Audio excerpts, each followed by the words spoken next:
Now from the University of Okoboji, it's Okoboji Broadcast with Jeff Thee.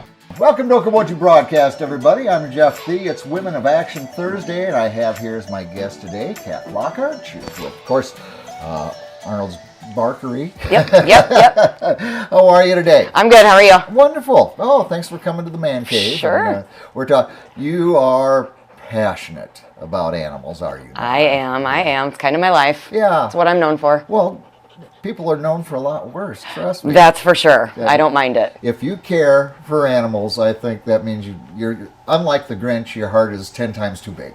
Sometimes, yes. Sometimes it can be heartbreaking, that's for sure. Oh, yeah, it is. Yeah. Well, it's always being that voice for the voiceless, as they say. Yep. And it truly is. It is. It absolutely is. Yeah. So in that text, you've got a fundraiser coming up here on November 27th. 27th, yep. Let's talk about it. So it is, can I hold this up? Absolutely. Which way do you want me to hold? Tell you what.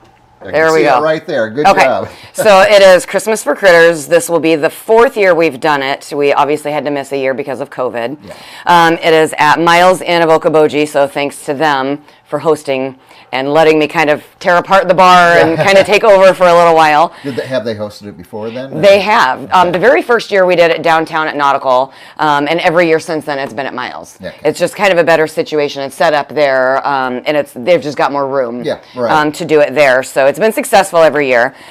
So we set up the pool table there. I'm sure you've been in there. And then the big long table is all auction items, and it's all a silent auction. So that's something people don't understand as a silent auction. It's obviously not a live person bidding. Right. You get assigned a number and you just keep outbidding the person on the paper. And that, to me, that's the fun. Katt, Yeah. I'm like a very quiet vulture. I circle the room to the ones I bid on and kind of nonchalantly, is mine still bid? Okay. And I'll keep moving. Or if someone's outbid me, I look around to see if anybody's looking.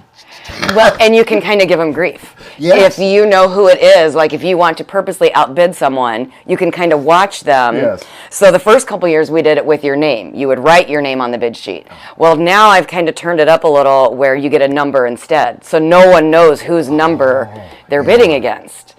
Unless you're really, really stalking them and you find out who's what number. And it's one of those instances where stalking is a good thing. For sure. And it can be fun. It's looked bad upon, but Yes. Yeah. People give each other grief because they're just watching each other through the corner. And so it's fun. It really is. So anyway, so you bid on the item, and obviously the more expensive items will have like a $5 bid increment instead of just $1. Right. Obviously, we want to make as much money as possible. Yes.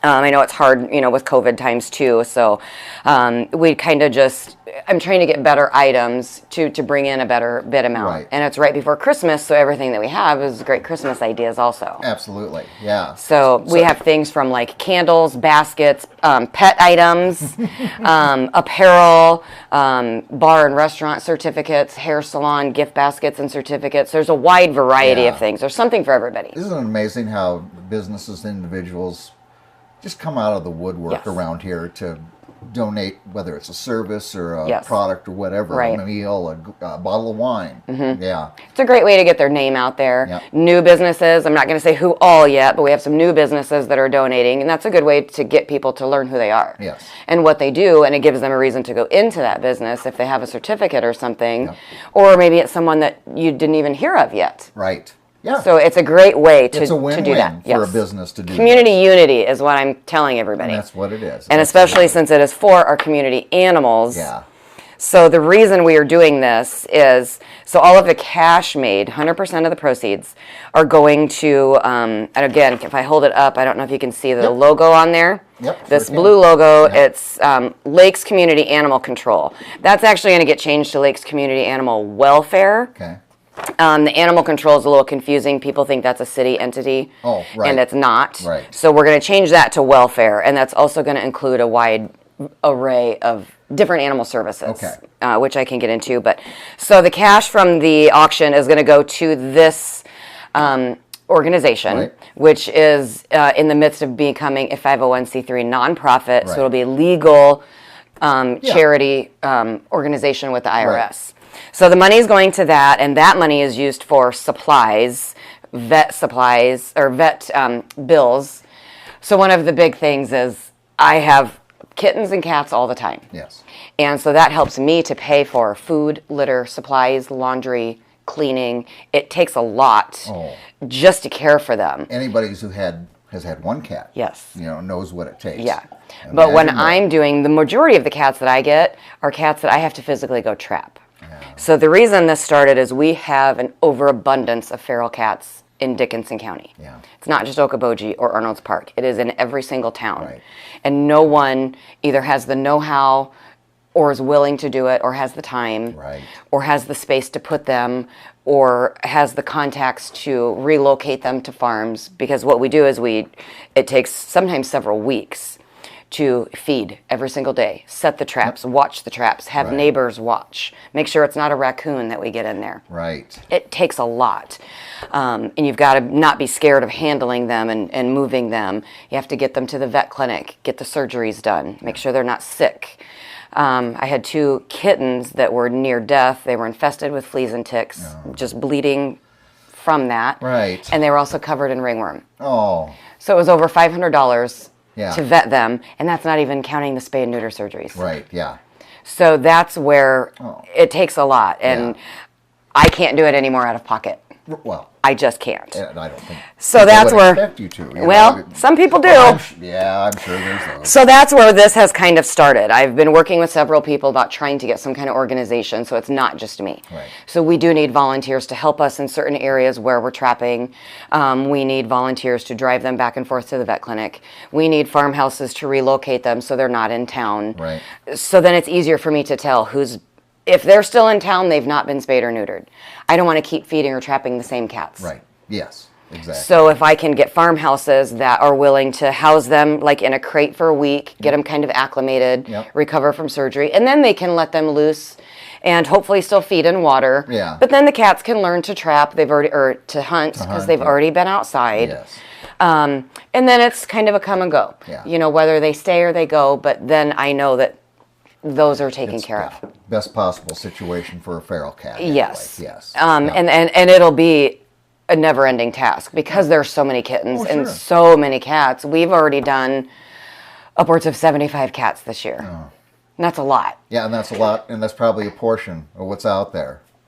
Small portion. Yeah, right. Because this has mainly just been in 2 separate communities in town. Yeah. That's not even hitting other towns and other areas. Right. So it's really, sometimes it's devastating when you do see how sick they are. And I currently have one that has what I call a dead eye. Mm-hmm. He's blind in one eye. Yeah. It was terribly infected, so now he didn't lose the eye. It's there, but it's pointless. Right, yeah. So he's, one-eyeing it, and he's as friendly as can be, but he's super, super thin. He goes to the vet this next week, so hopefully nothing's severely wrong with him, because that's another part. Right. If it's something they can't be cured from, then I have to make the decision to euthanize. Right, yeah. And obviously that's a devastating, I don't want that. And it's not free. Exactly, another cost. Yep. So that's the main thing is the cat issue. That's how this whole thing started. Right. There's also problems with dogs. We're obviously a tourist area. Mm-hmm. People lose their dogs all the time. Yeah. So a perfect example is a woman was up here, and this has been maybe a month ago. Well, I didn't know about the woman. All I got was a frantic phone call saying, this dog has been down on this embankment for at least since 8 o'clock this morning, mm-hmm. and this is 5 o'clock at night. And I was like, okay, well, I don't understand what's going on. Yeah. So they said, well, some fishermen left in the morning and just spotted this little dog, and it was down like 15 feet, and there was no docks, no way he could get out of there. Oh, my gosh. And they came back and saw he was still there, so then they started calling and talking to people. Yeah. They didn't know whose dog it was. Thankfully, someone knew to contact me. Right. So I had just gotten home from work, showered, was kind of relaxing. I'm like, oh, okay. So I go over there and couldn't even see the dog because it was on a public boat access in a corner, just nothing but trees. Right. Couldn't see him anywhere. I ended up sliding down on my butt 15 feet down. Oh, my goodness. Mud, trees, and I'm just kind of looking at trees to help stop me along the way. Yeah. Couldn't have my phone to record it, which I wanted to in case the dog came at me or something, which thankfully he didn't. Right. So I get down, or there was someone out on a boat, and I said, tell me where I'm going because I can't see. Yeah. So I got down there, and they're like, he's right over there. So I went, and then I turned my phone on to kind of show what I had to get through. Yeah. Found this poor little Sheltie dog who'd possibly had been there for several days. He had been missing for a week. Oh. So he could have been down there the entire 7 days. Yeah. We just don't know. Right. But he could not get back up. He couldn't just go out to the water. So I just kind of made my way to him, and thankfully he was friendly, but he was so dehydrated and scared he couldn't have done anything if he wanted to. Yeah. So I'm then I get him picked up, and I'm like, well... Now what? How do I get back up now? What am I going to do? You can't rappel down and climb up, yeah. So somebody did come with a couple of ropes, and they're winding him in and out of trees thinking, well, we're going to have to do it that way because there's just no other way. Oh, and so I kind of started looking, and I'm like, but I have no hand use. Right. I can only go on my knees, and it's wet, and it's mud, and there's trees, and this is not possible. Right. So someone said, well, we have a canoe. And I said, go get it. Yeah. Let's get out of here. Yeah. So I had to kind of walk through the water to get onto the canoe carrying the dog. Mm. And again, thankfully, he was just so out of it. Yeah, I think he may have been dead the next day. Yeah. So anyway, by the time I got him back up, and I had called the police immediately and said, I'm heading there, come meet me, because I don't know where to take him. The shelter's not answering, and this is obviously a police deal. Right. Since I'm not affiliated with the city. So we get the dog up to safety to my car. An officer was there, so I kind of handed him over, showed him the pictures, took a few more, and he got him to the shelter right away. Well, in the meantime, I had put a post up on Facebook. Yeah, I saw that. And the director of People for Pets in Spencer said, we had someone call a week ago about a little sheltie. So she's digging through, finding the information, gets me in contact with the owner. It was her dog, and she was beyond happy and devastated because they were leaving the next day. Oh. So they ended up staying because they had to claim the dog at the shelter. Yeah. So since got the dog, got him home, took him to the vet. He had some issues because he was so dehydrated and not in a good spot, but I have since heard back from her and he's doing great. Okay. But that's another thing where we don't have someone to call. Yeah. The officer, which I won't say who, said, well, I'm glad they called you because I couldn't have gone down there. And he said he wouldn't have. No. So, and I don't blame them for that because they're not animal control. Right. But in our city codes, it is the police take care of it if they have time, if they're available. Okay. And I completely understand that. Yeah. They don't go to the police academy to learn how to become an animal control officer. But it's also not my job. Right. I'm going to do it to the best that I can, and hopefully they would too, but if I hadn't been available and he wouldn't have, what would we have done? Yeah. And that little shelter would probably be gone now. Exactly. So that's... You're Batman for pets. I try. Everyone calls me Catwoman, which is fitting. I'm like, well... I can't sit at home knowing that, well, I'm just going to sit here and watch TV while this little dog is there. Yeah. I just cannot. I would be sick to my... you have that caring heart, Kat. Yeah. I just think that's wonderful. Yep. Yeah. Well, like I said, someone has to do it. Yeah. So that's kind of the part of this animal welfare is to offer more services. If the police cannot help, let me start over. We want this to turn into a city position, a county position, and have a true legal animal control officer.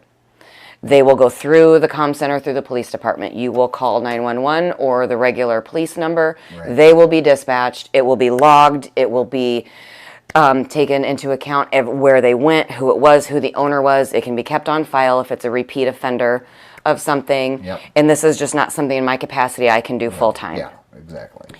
So I'm really pushing the county and all of the cities to join forces together. This could be done in a matter of probably a few weeks.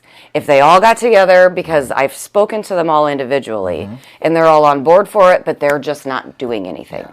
And I don't want to throw, the city organizations or council under the bus, but it is their job to vote and to discuss and to make this happen. Right. Me as an individual, I can't do this. Yeah. So I'm going to Board of Supervisors and city councils and talking to the sheriff's department and the police departments. Yeah. And we all want it to happen. We all just need to get that community unity together. It's community unity. And actually get it going because it's just getting worse day by day by day. Yeah. There's a current situation in Milford of some animals that were being starved. Oh. And I've had to call the police probably 5 times a day to make sure that they got out. And they finally got the dogs out, but other animals were left behind. Oh. I have to keep calling, and that's another thing. The animal control would have that capacity to ensure that charges are pressed, all animals are taken out and taken care of. Right. And that person just doesn't do it again because they were just let off the hook. Yeah.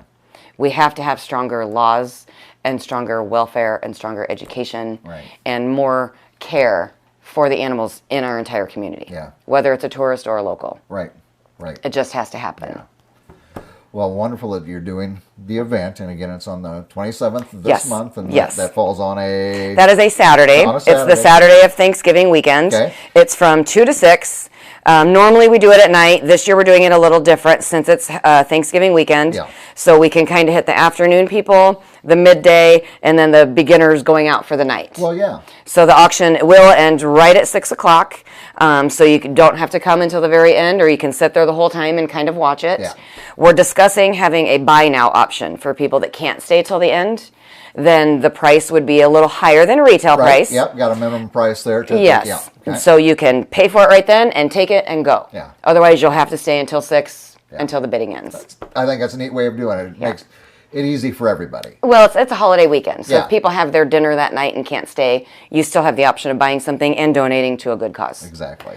If there's large cash donations that people want to make, again, the 501c3 is being filed. Okay. We will have 1 year to backdate a tax receipt, so they can still get a tax write-off for a charitable donation. Okay, very good. So, and I'm hoping we'll get some of our bigger companies in town that can very much afford to give large donations to get them on board also. And it's the holiday season, the giving. The time for giving. It's time for giving. Yes. That's exactly right. Yes. Katt, I appreciate you coming in here talking about this and all the work you do for the voiceless. Thank you. Very sweet and kind of you. Yes, thank you. I appreciate it. And thank you for taking the time and helping me get this out there. Hey, this is what I do. Kind of like you. This is what I do. This is what I do. Yep. All right. Our guest today, Katt Flockhart, again from Arnolds Barkery, and of course with the, I want to say, a Christmas for Critters fundraiser coming up on November 27th at Smiles. We thank Katt for joining us. We thank you for watching us right here on Okoboji Broadcast.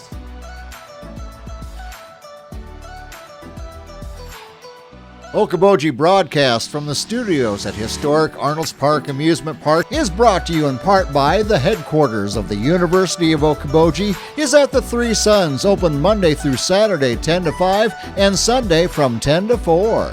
The Scott Troutman State Farm Agency in Spirit Lake. Quest Wealth Management, a financial advisory practice of Ameriprise Financial Services. Advisor Jan Spielman, AJ Spielman, and Erica Wachholz. Ducky's Marine and Motorsports Repair in Spirit Lake. Bank Midwest, dream big, plan wisely, live well. Lakes Regional Healthcare and Avera Partner. Ruthven Locker at the Lake, where carnivores are welcome on Hill Avenue in Spirit Lake. Beck Engineering in Spirit Lake. Be Radiant Laser Skin Studio in the Okoboji Plaza in Okoboji.